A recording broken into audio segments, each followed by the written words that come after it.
Olá pessoal, tudo bem? Um grande abraço para você ligado aqui no LAC Concursos, o maior site de videoaulas do Brasil, quiçá das Américas. Pois é galera, e para desespero da concorrência, tio Ed tá na área, se derrubar é pênalti, a gente vai junto, estudando com afinco, com determinação, com força, com fé, com foco, rumo à nossa vitória, rumo à nossa aprovação. E a gente vai começar hoje a nossa grande odisseia ao longo da história de Mato Grosso. Você pode ter certeza que acompanhando aqui o nosso curso, você vai ficar muito competitivo. Você vai conseguir um grande desempenho. A gente vai fazer de todo o esforço para que você consiga gabaritar no dia da sua prova. E a gente começa pelo período chamado de colonial, ou seja, a gente vai começar a nossa saga pela história de Mato Grosso estudando lá no século XVIII, o início da colonização das terras mato-grossenses. E o primeiro tema que a gente vai abordar é esse aqui, ó, os bandeirantes, escravidão indígena e exploração de ouro. A gente vai falar, portanto, sobre o início da exploração econômica das terras que vieram a formar Mato Grosso. Perfeito? Então, galera, vamos nessa então. Mas antes disso, é importante dar aquela mensagem de motivação, de incentivo, de apoio à sua dedicação nos estudos. Estude até sentir orgulho da sua persistência e dedicação. Você não vai se arrepender de estudar com foco, com força, com fé, buscando grandes realizações. As grandes conquistas só chegam depois de intensos esforços. Não tenha dúvida que vai valer a pena. Pode até ser difícil, mas não é impossível. Se você estudar com grande afinco e determinação, pode ter certeza que você vai ter um grande desempenho. Trabalhe para isso. A vitória virá fruto do seu esforço. Muito bem, pessoal, isso posto, a gente já pode começar a trabalhar. Vamos aí arregaçando as mangas e começar a verificar a imponente história de Mato Grosso. Você que está se preparando para esse concurso, vem comigo então que a gente vai falar de maneira abrangente, pormenorizada, sobre as principais características do período da história de Mato Grosso. E como a gente já falou, como eu já mencionei no início desta aula, a gente vai começar pelo período colonial, aquele período do século XVIII, o início do processo de colonização das terras mato-grossenses. E quando a gente fala sobre o início da colonização das terras mato-grossenses, evidentemente que a gente tem que falar desses caras aqui, ó, os bandeirantes. Por que, tio Ed, que a gente precisa mencionar a respeito das características dos bandeirantes, das expedições bandeirantes, as atuações das bandeiras, porque foram eles os responsáveis pelo início da colonização destas terras, com a escravização dos povos indígenas e também com a exploração de ouro em terras mato-grossenses. Então, vamos começar abordando as expedições bandeirantes. O que foram as bandeiras, professor? Diz para mim aí, conte-me tudo, não me esconda nada, acerca das chamadas bandeiras. Tudo bem, eu conto para você. Eu não sou baú para guardar segredo, não. Eu conto tudo para você. Bandeiras eram expedições. Vamos escrever aqui? Vamos lá então. Bandeiras eram expedições particulares, expedições de cunho particular, que partiam da capitania de São Vicente, posteriormente denominada de capitania de São Paulo, e adentravam aos sertões da América Portuguesa, buscando uma infinidade de riquezas. Os bandeirantes buscavam índios para a preação, ou seja, para a escravização. Os bandeirantes também combatiam nações indígenas refratárias ao processo colonizador, combatiam também os quilombos, aqueles agrupamentos de negros escravos fugitivos, e também procuravam ouro. Claro, existiam as bandeiras de prospecção ou mineração. Portanto, senhoras e senhores, moças e rapazes, meninos e meninas, anotem em seus cadernos. As bandeiras eram expedições particulares que vinham da capitania de São Vicente, capitania de São Paulo, adentravam no interior buscando várias formas de riqueza. Existiam várias formas, vários tipos de bandeiras. Eu vou falar para você, a gente vai elencar aqui nesta aula os principais tipos de bandeiras. Primeiro você tem que saber que as bandeiras eram expedições particulares que vinham lá da capitania de São Vicente, que depois trocou de nome para a capitania de São Paulo. As bandeiras costumeiramente ultrapassavam os limites de Tordesilhas. Que limites são esses aí, tio Ed?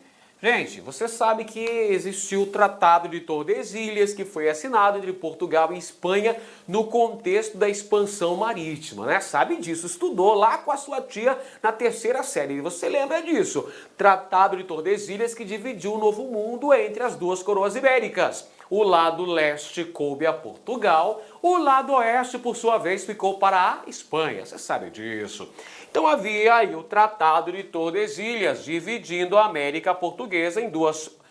dividindo, na verdade, a América, né? A América toda, em duas porções. A porção leste cabendo a Portugal e a porção oeste cabendo a Espanha. Pois bem, senhoras e senhores, os bandeirantes partiam da capitania de São Vicente, eles não respeitavam os limites impostos pelo Tratado de Tordesilhas. Acabaram penetrando nos sertões em áreas que prioritariamente caberiam à coroa espanhola, mas os bandeirantes não queriam nem saber. Nessa sua busca insana por riquezas, eles ultrapassavam costumeiramente os limites determinados pelo Tratado de Tordesilhas. Beleza? Tudo bem? Então vamos começar com as primeiras definições aqui. Os bandeirantes eram sertanistas.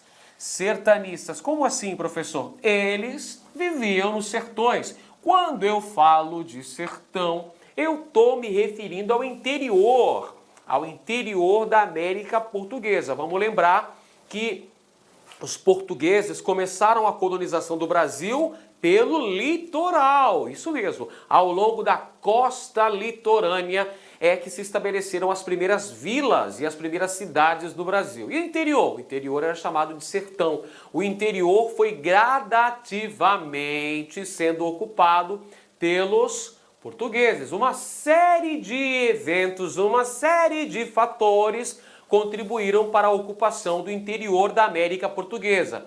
A pecuária, as fortificações militares, a exploração das drogas do sertão e a atividade desenvolvida pelos bandeirantes. Os bandeirantes, portanto, eram sertanistas, eram expedicionários que adentravam nos sertões, no interior do território da América Portuguesa, em busca de riquezas. Olha só, as bandeiras surgiram como uma alternativa econômica para a capitania de São Vicente, que depois virou capitania de São Paulo. Beleza.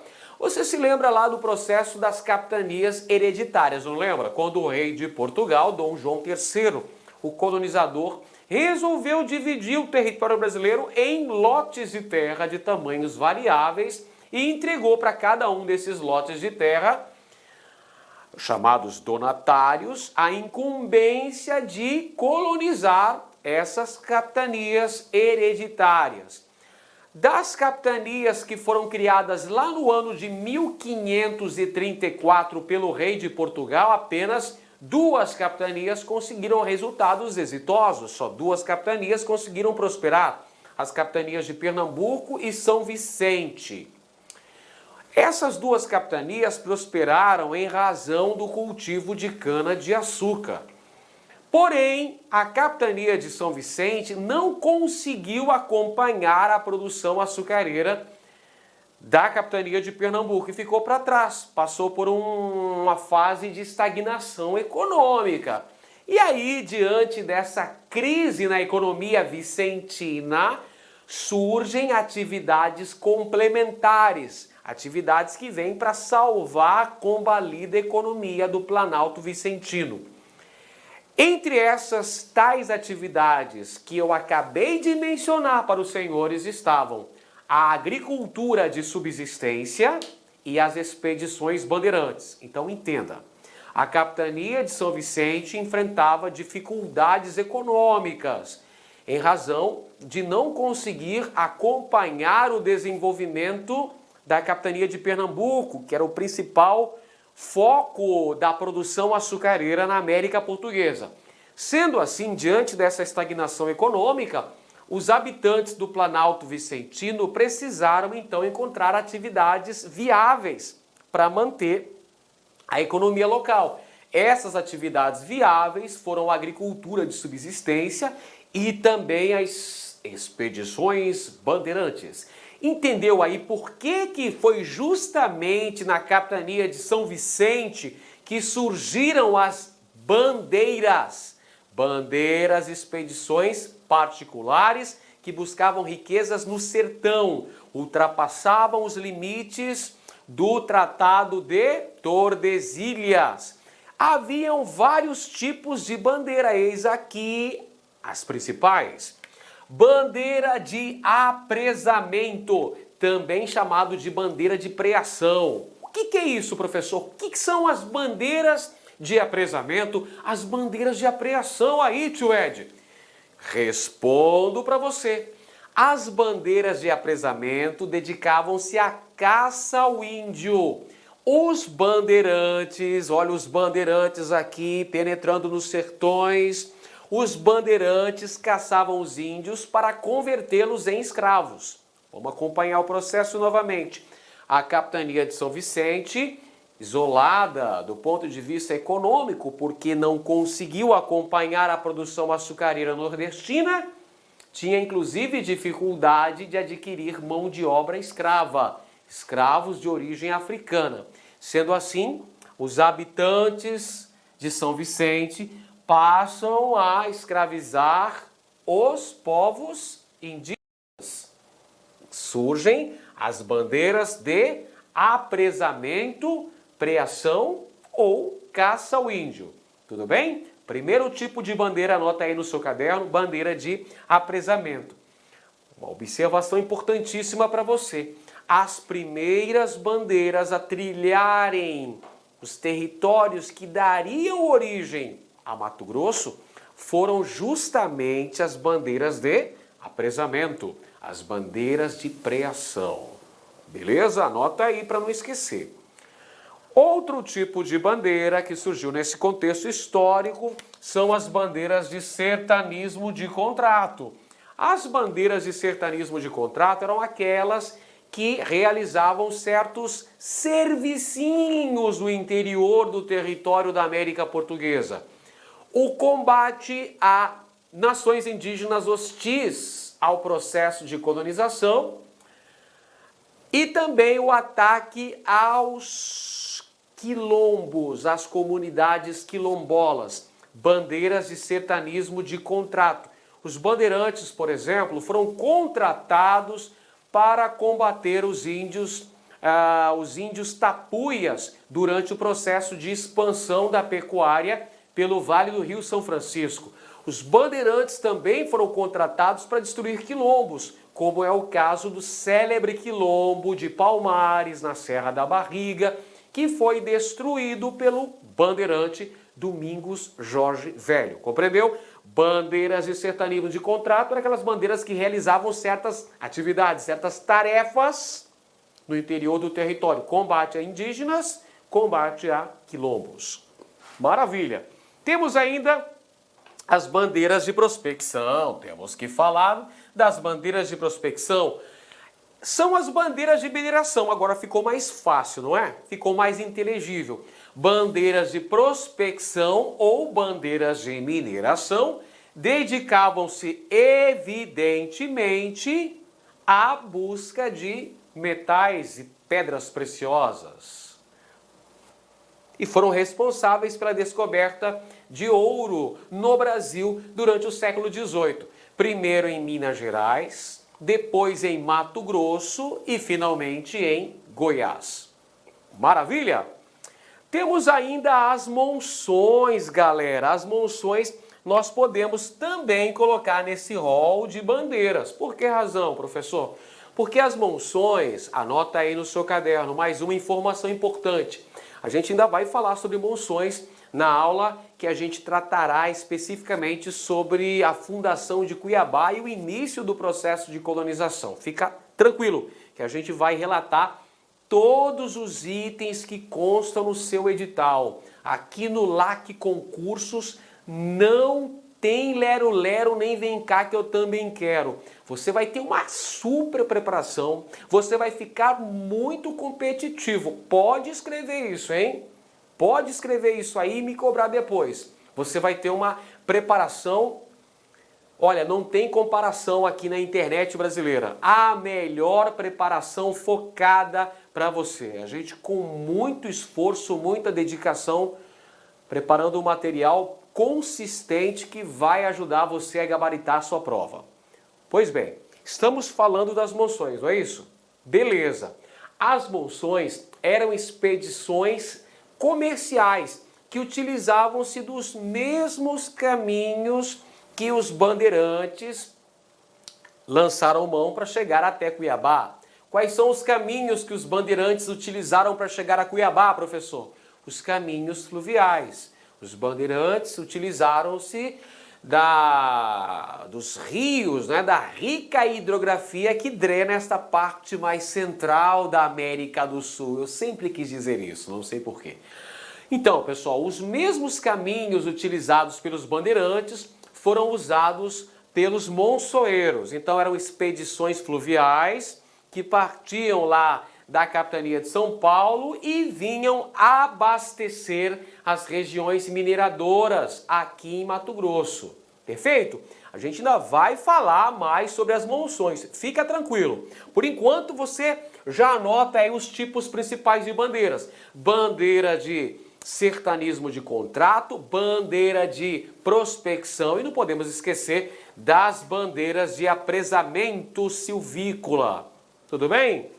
Beleza pura sem mistura. Eis aí os bandeirantes, pessoal. Os bandeirantes que chegaram até as terras que dariam origem a Cuiabá. Os bandeirantes, portanto, eram expedicionários sertanistas. As bandeiras surgiram desde o início da colonização da América Portuguesa. Podemos dizer assim, pessoal. Haviam as entradas e haviam as bandeiras. As entradas eram expedições oficiais, ou seja, patrocinadas pela coroa portuguesa. As bandeiras, por sua vez, eram privadas, eram atividades particulares. Qual que é a diferença básica entre entradas e bandeiras, professor? Além do fato das entradas serem oficiais e as bandeiras serem particulares, temos também o fato das entradas se limitarem a percorrer os caminhos determinados pelo Tratado de Tordesilhas. E as bandeiras, por outro lado, como eu já falei para vocês, eu já mencionei no início da aula de hoje, que as bandeiras costumeiramente ultrapassavam os limites do Tratado de Tordesilhas. Por isso que os bandeirantes acabaram, sem querer querendo, expandindo os limites da América Portuguesa, fazendo com que o Brasil ficasse com essa configuração territorial, não é? Gigante pela própria natureza. Legal? Então aqui os bandeirantes trilhando as terras mato-grossenses. Esses dois aqui, é a verdade, né? São duas famílias aqui, pai e filho, não é? São, no caso, Manuel de Campos Bicudo e seu filho Antônio Pires de Campos e Bartolomeu Bueno da Silva e seu filho, o Bartolomeu Bueno da Silva, filho, não é? O Anhanguera 1 e 2 aqui. Então, são bandeirantes que estiveram em territórios que deram origem a Mato Grosso, que deram origem a Cuiabá. Vamos lá, agora sim podemos falar sobre os bandeirantes em terras mato-grossenses. O primeiro bandeirante em terras mato-grossenses foi Manuel de Campos Bicudo, que já aparece aqui na sua tela. Põe na tela, tio Ed, tá aqui para você. Manuel de Campos Bicudo e seu filho Antônio Pires de Campos, que na época ainda era um garotinho, né, adolescente, quando veio para essa região no final do século XVII, hein? Final do século XVII, olha só, Manuel de Campos Bicudo, primeiro bandeirante em terras mato-grossenses. Eles estavam em busca da lendária Serra dos Martírios. A lendária Serra dos Martírios seria um local que, na crença dos bandeirantes, onde o ouro brotava da terra. Olha que coisa impressionante, hein? Fruto da imaginação dos bandeirantes, um verdadeiro Eldorado que eles estavam procurando. A Serra dos Martírios seria, na crença dos bandeirantes, um local onde existia uma abundância aurífera, uma grande quantidade de ouro. Então aí o Manuel de Campos Bicudo está na procura dessa Serra dos Martírios e vai acabar fundando o Arraial de São Gonçalo Velho, pessoal. O Arraial de São Gonçalo Velho, na região onde atualmente se encontra o bairro de São Gonçalo Beira-Rio, a comunidade de São Gonçalo Beira-Rio, comunidade dos artesãos, da galera que dança o siriri, flor ribeirinha, não é?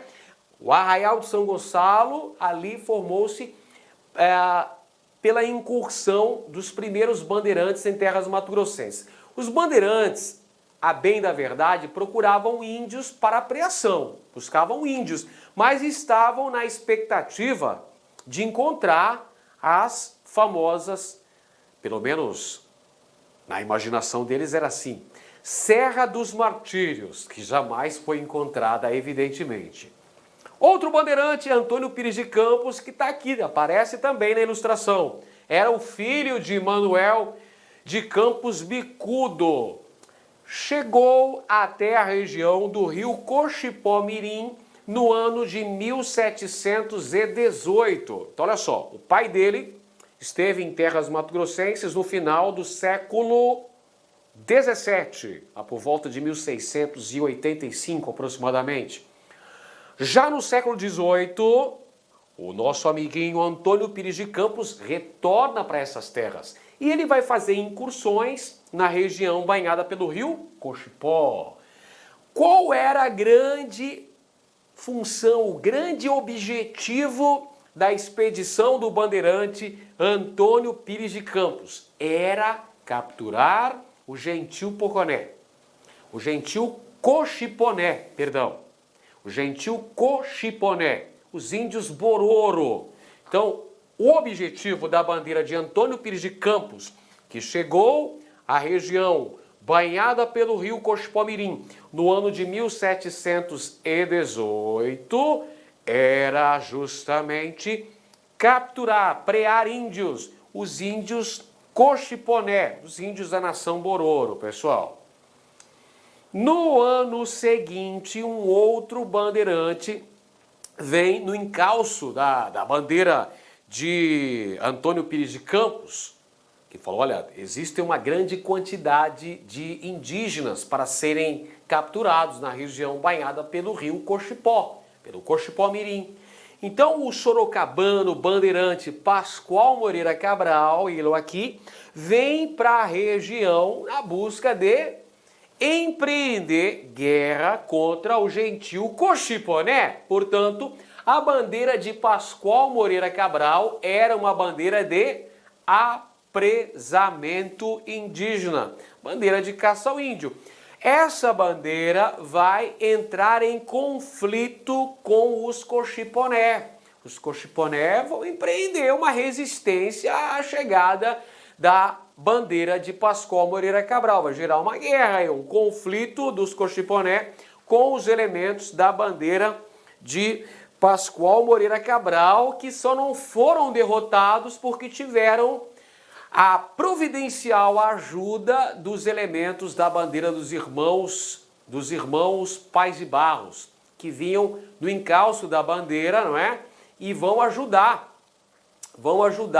os elementos da bandeira de Pascoal Moreira Cabral. Os elementos da bandeira dos irmãos Antunes Maciel, retificando, são os elementos da bandeira dos irmãos Antunes Maciel que vão dar uma providencial ajuda aos elementos da bandeira de Pascoal Moreira Cabral, fazendo com que os mesmos derrotassem os índios Cochiponé. E aí, no mês de abril de 1719, acontece um fato fundamental que vai completamente mudar os destinos dessa bandeira, que foi a descoberta acidental de ouro junto às margens do rio Cochipó-Mirim, pessoal. Os elementos da bandeira de Pascoal Moreira Cabral estavam lá, lavando seus utensílios, lavando suas panelas, lavando a roupa também, ali junto às margens do rio Cochipó-Mirim, quando eis que de repente, não mais que de repente, surpresa, eles encontram as primeiras pepitas de ouro. Olha só, descoberta de ouro junto às margens do rio Cochipó, abril de 1719, surgindo aí as chamadas Lavras do Cochipó-Mirim. Olha os bandeirantes aqui, pessoal, por acaso encontraram ouro junto ao rio Cochipó. E é claro que a descoberta de ouro mudou completamente os objetivos de tal bandeira.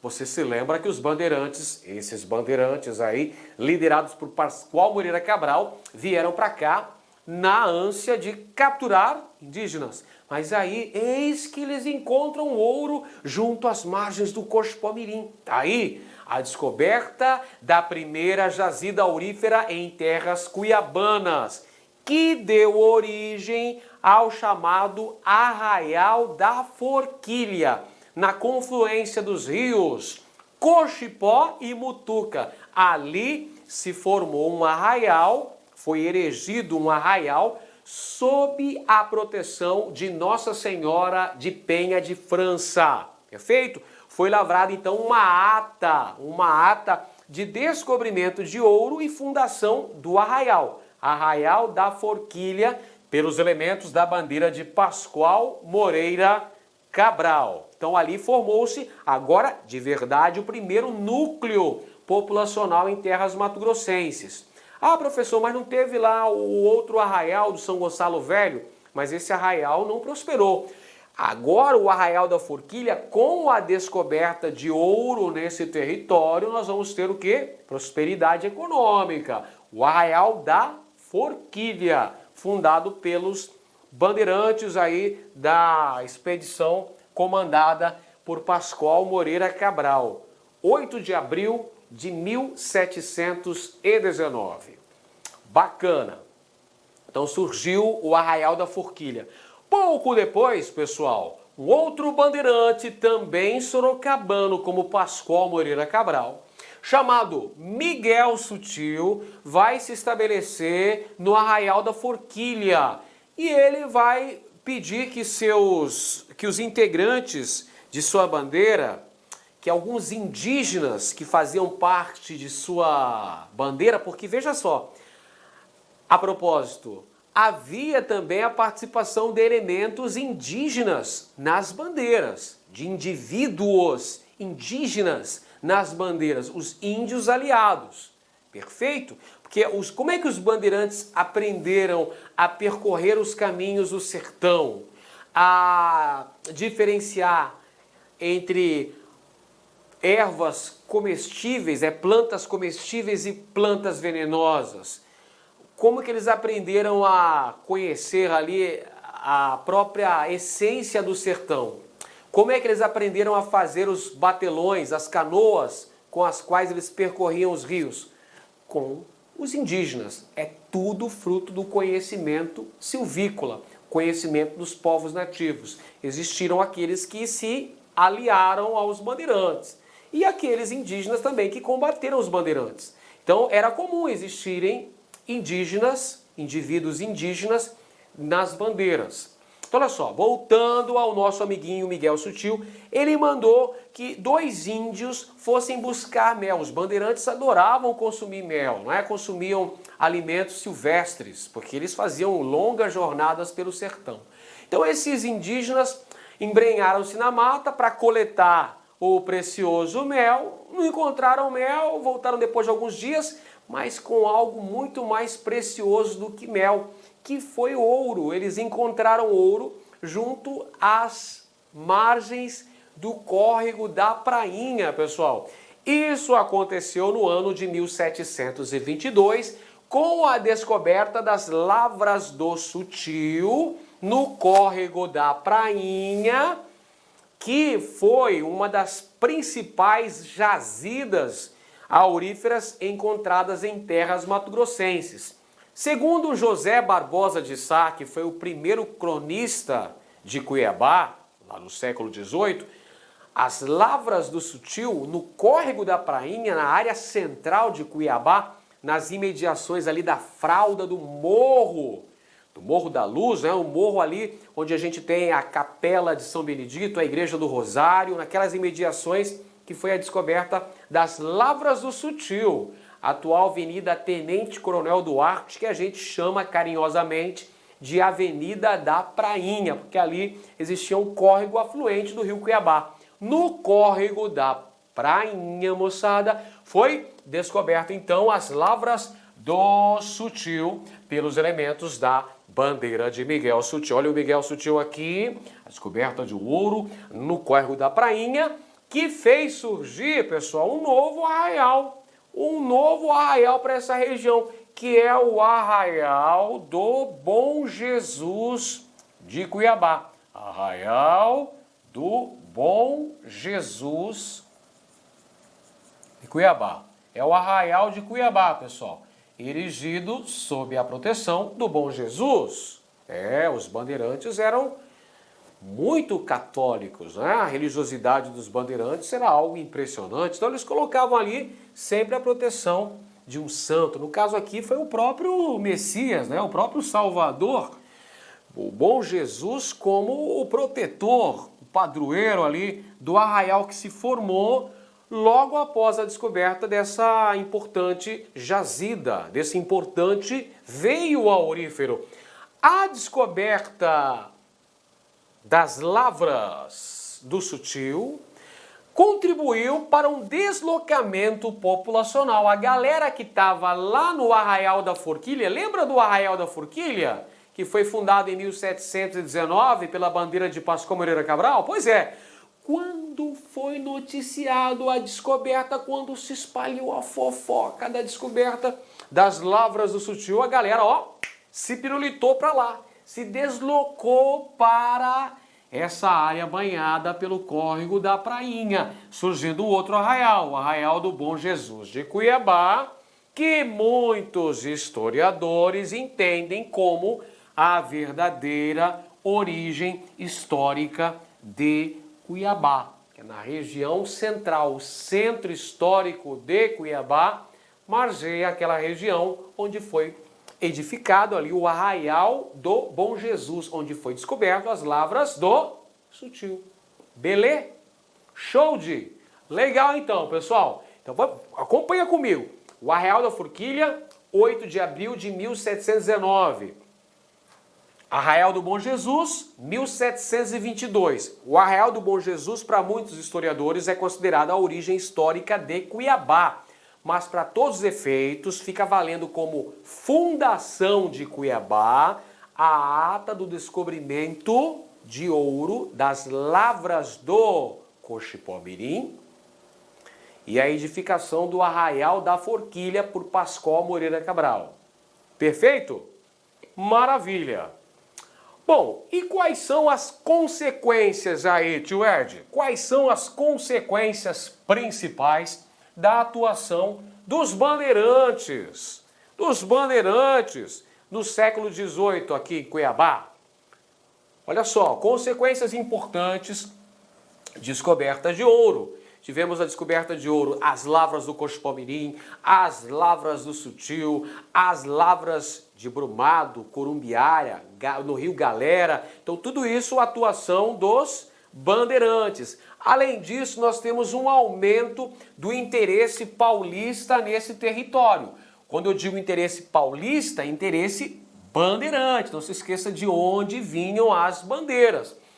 Por que aumentou o interesse paulista? Por uma razão muito óbvia, pessoal. Porque, a princípio, os bandeirantes só tinham a convicção da existência de uma grande quantidade de indígenas nessa região. Eles suspeitavam a existência de ouro, eles buscavam lá a Serra dos Martírios. Porém, com a descoberta dos primeiros veios auríferos em terras cuiabanas, aí os caras tiveram a convicção, a certeza de que existia ouro nessas terras. Então aumenta o interesse paulista no território que deu origem posteriormente a Mato Grosso. Aumentam também os conflitos com os povos indígenas, porque existiram algumas nações indígenas que empreenderam uma resistência a esse avanço dos bandeirantes. Não pensa que os índios foram lá e estenderam o tapete vermelho. Pode entrar, bandeirantes, pode entrar que a casa é sua. Nada disso. Os índios resistiram, os índios enfrentaram algumas nações, como por exemplo nós podemos mencionar os Guaicuru, que são os índios cavaleiros da região do Pantanal, os Paiaguá, que são os índios canoeiros, os Caiapó, todos esses aí empreenderam uma tenaz resistência ao avanço dos colonizadores. Não é à toa que Guaicuru e Paiaguá foram o quê? Foram extintos, pessoal, porque as autoridades metropolitanas autorizaram a guerra justa. A guerra justa na ótica da colonização, na ótica do elemento, do indivíduo branco. Perfeito? Na ótica do branco, guerra justa contra os índios que não aceitavam o domínio branco. Então, o que aconteceu? Extinção dos Guaicuru, extinção dos Paiaguá, que empreenderam maior resistência.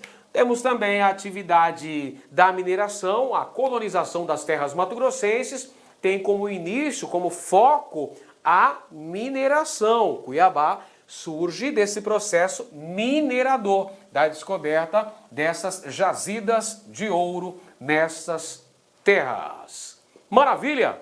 Vamos nessa então.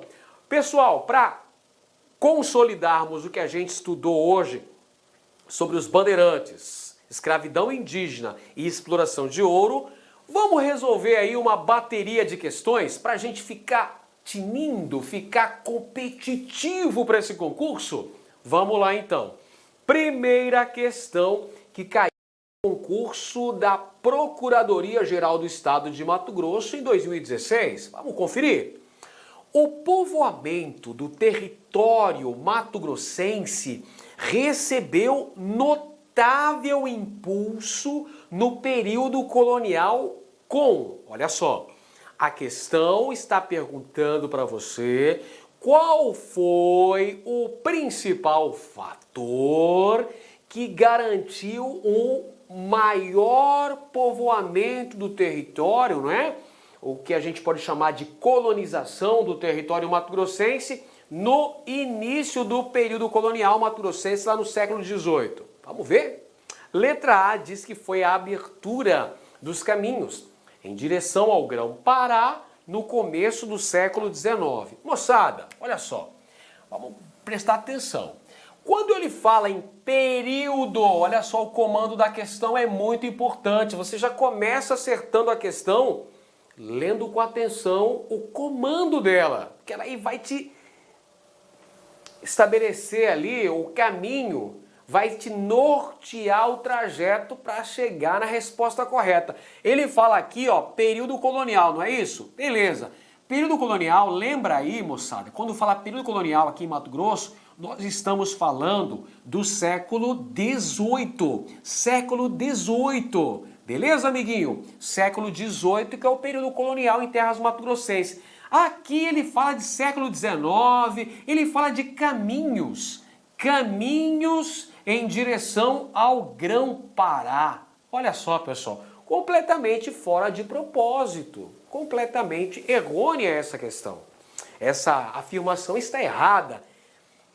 Alternativa B, o início dos apresamentos indígenas no século XVI. Olha só, pessoal, século XVI, toma cuidado aí, meus amigos, tomem cuidado.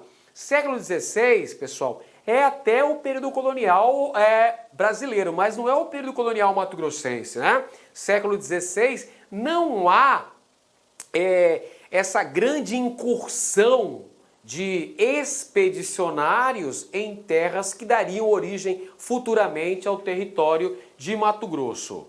Letra C diz que é a fundação da Vila de Cuiabá no século XVII. Pessoal, presta bem atenção. Cuiabá foi fundada ali em 1719, não é isso? Beleza. Surgiu ali o Arraial da Forquilha, posteriormente o Arraial do Bom Jesus. Cuiabá só foi elevada à condição de vila, com o nome de Vila Real do Senhor Bom Jesus de Cuiabá, em 1º de janeiro de 1727. 1º de janeiro de 1727. 1727, todos nós sabemos que é século XVIII e não século XVII. Tudo bem? Então, mais uma alternativa incorreta. Letra D, a descoberta de ouro no século XVIII.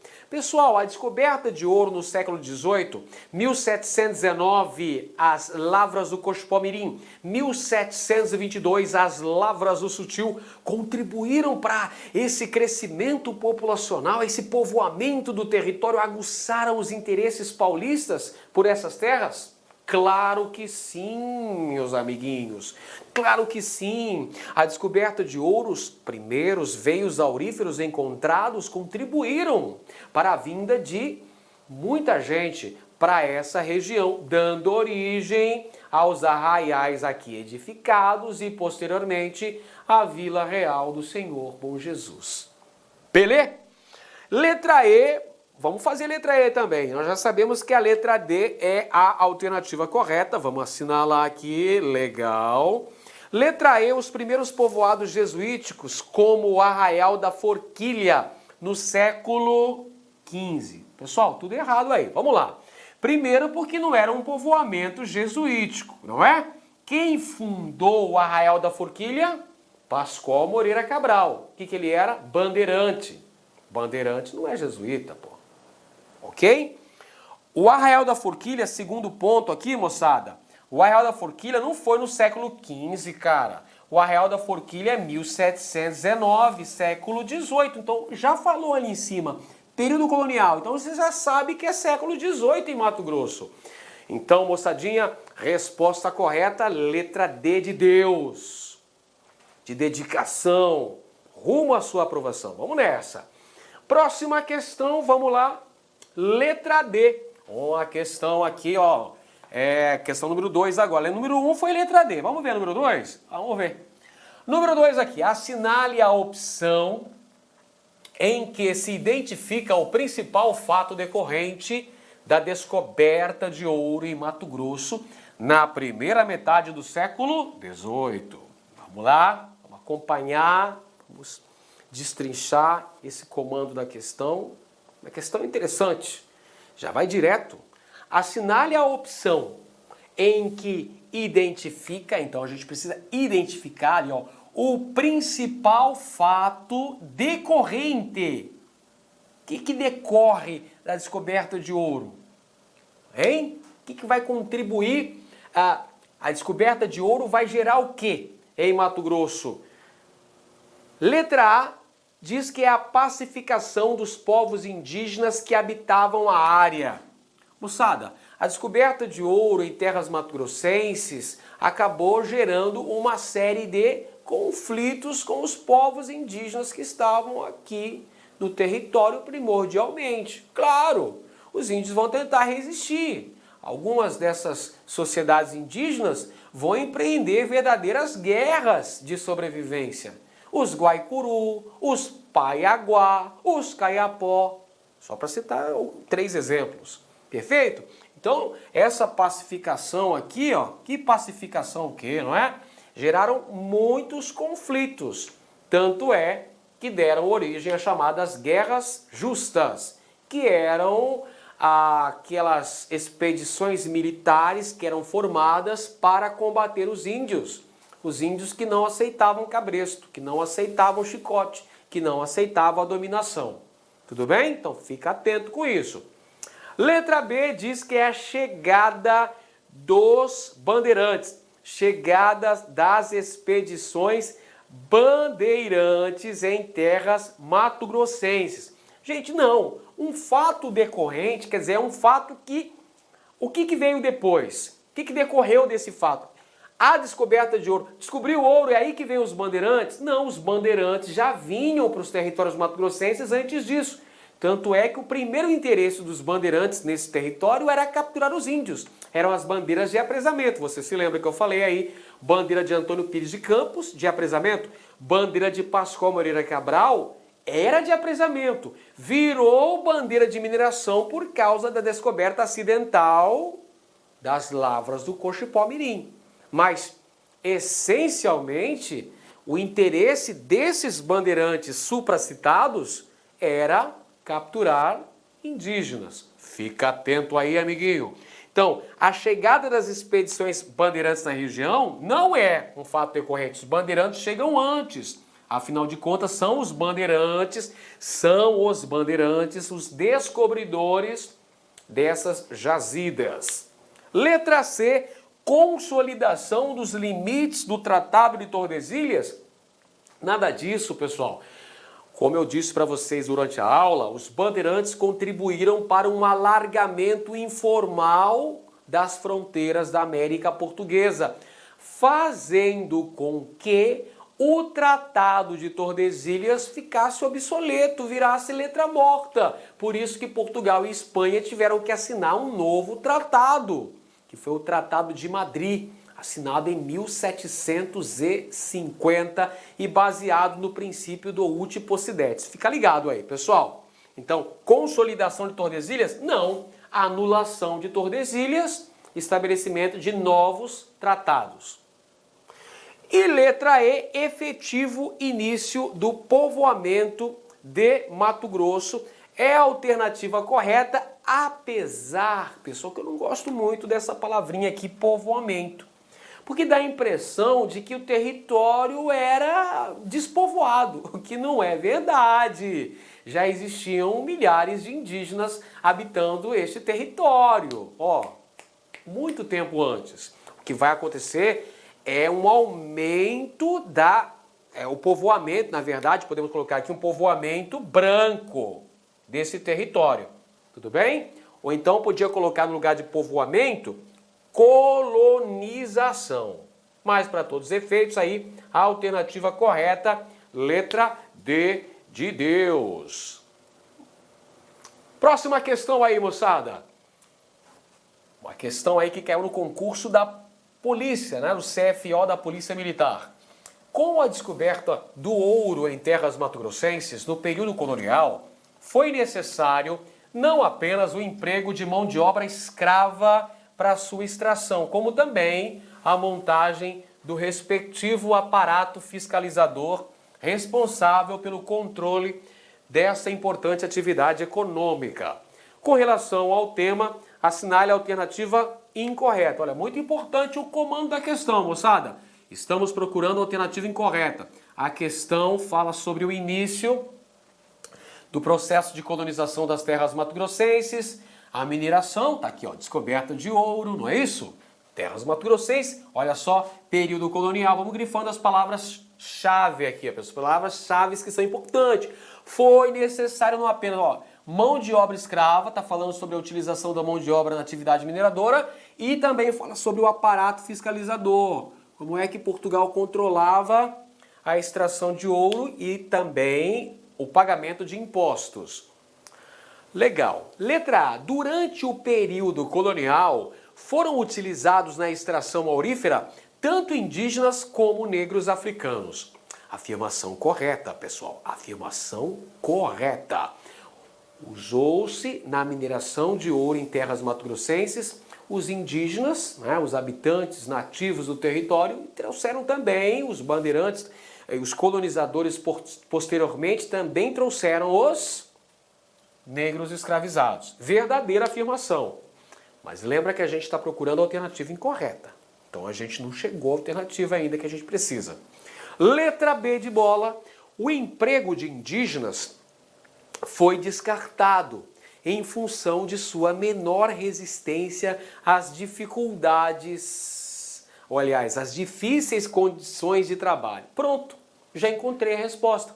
Se a alternativa anterior já falava aí que em Mato Grosso utilizou-se tanto negros africanos quanto indígenas, opa, então essa alternativa B está incorreta, porque ela fala que a utilização de indígenas foi descartado porque os caras eram fraquinhos, não aguentavam as difíceis condições de trabalho, o que é um mito, não é?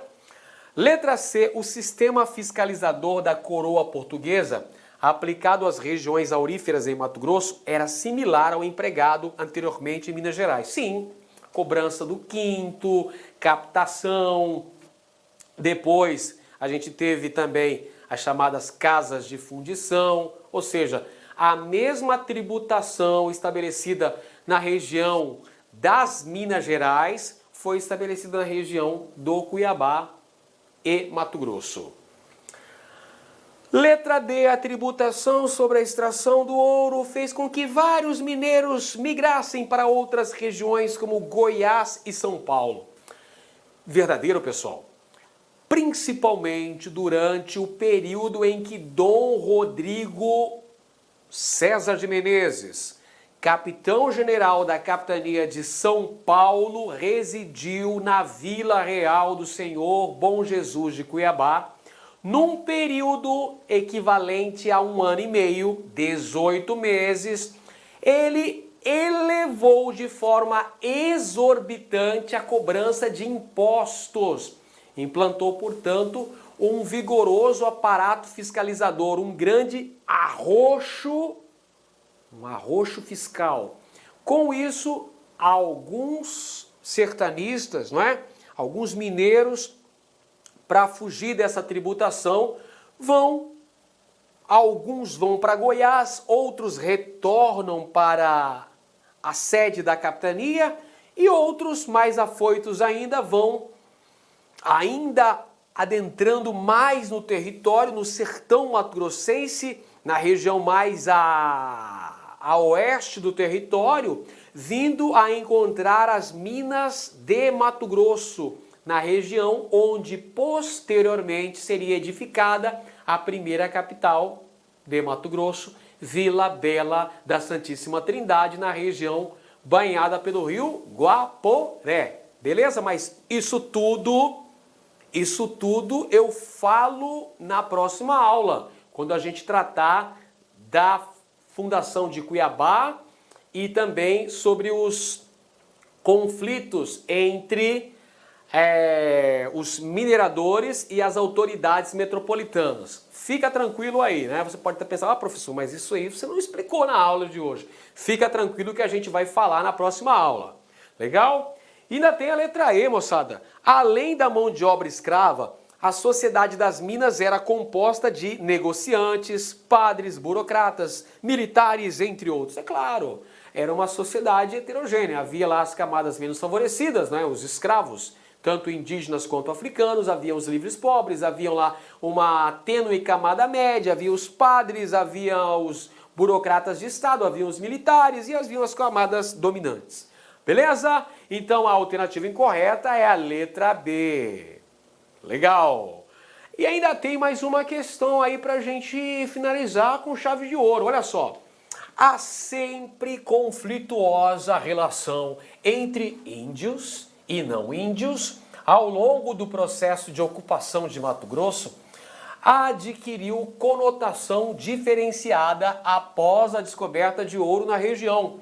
Com relação a esse fato, assinale a opção correta. Agora, nós estamos procurando a opção correta. Vou ficar ligado aí, ó. Sempre analise o comando da questão, é muito importante. Fica de olho no comando da questão.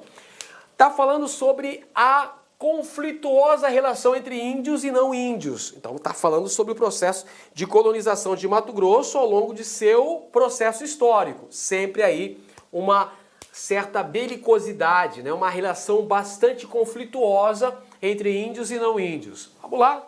Letra A.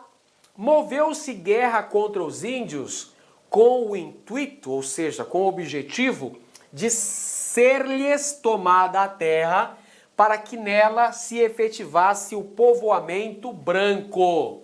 Pronto, é isso mesmo. A guerra contra os povos indígenas se deu, logicamente, para consolidar o processo de colonização, para tomar as terras dos índios e explorar economicamente tais territórios. Está aí a nossa alternativa correta aí, ó. Debate pronto. De primeira, já encontramos a alternativa correta na letra A. Mas vamos para desencargo de consciência, sempre é bom ler as outras alternativas.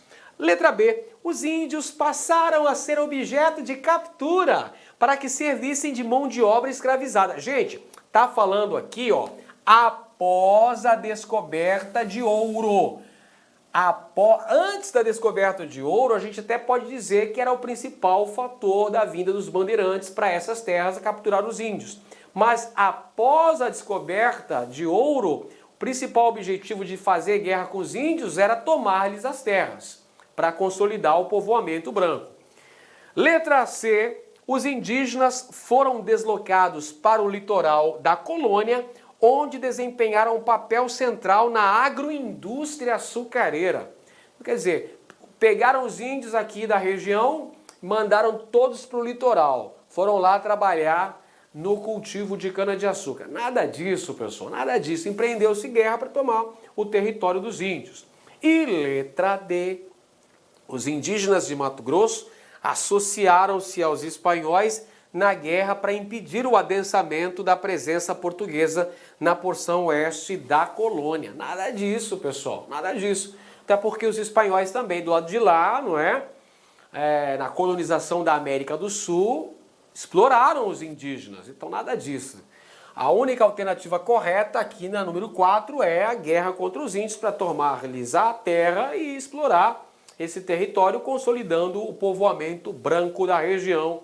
A alternativa A de aprovação, que você vai ter, que você vai obter se dedicando aqui nos estudos no LAC Concursos. LAC Concursos, o maior site de videoaulas do Brasil, quiçá das Américas. E você se preparando com coragem, com foco e determinação, buscando a sua vitória, a sua aprovação e a sua nomeação nesse concurso. Um grande abraço para você, continue estudando com muito foco, com muita determinação. Bons estudos, cuide-se bem. Até a próxima, pessoal. Clique lá